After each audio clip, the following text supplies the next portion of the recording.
राजनांदगांव जिले में 2 दिनों से रुक रुक कर बारिश और मोगरा बैराज से रविवार को 36,000 क्यूसेक और आज सोमवार को 12,000 क्यूसेक पानी शिवनाथ नदी में छोड़े जाने से मोहरा स्थित शिवनाथ नदी का जल स्तर बढ़ गया है और पुराने पुल के ऊपर से पानी बह रहा है।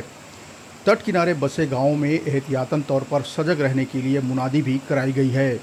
बारिश के बाद शहर की स्थिति काफ़ी चिंताजनक हो गई है और निचली बस्तियों में जल भराव की स्थिति निर्मित हो गई है।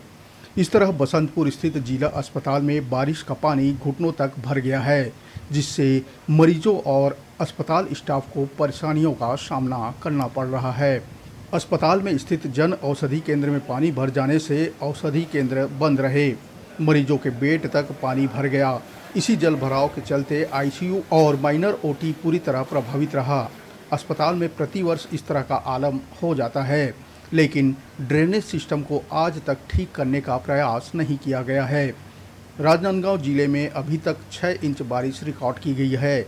इसी तरह मोरहा मानपुर अंबागढ़ जिले में कोतरी नदी पर निर्माणाधीन पुल के डायवर्सन भारी वर्षा के चलते बह गया है, जिससे 4 राष्ट्र महाराष्ट्र, तेलंगाना, आंध्र प्रदेश सहित छत्तीसगढ़ के बस्तर से आवागमन बाधित हो गया है। कलेक्टर जयवर्धने ने मौके का निरीक्षण कर इन मार्गों का रूट में बदलाव किया है और क्षतिग्रस्त पुल को मरम्मत करने के निर्देश जारी किए हैं।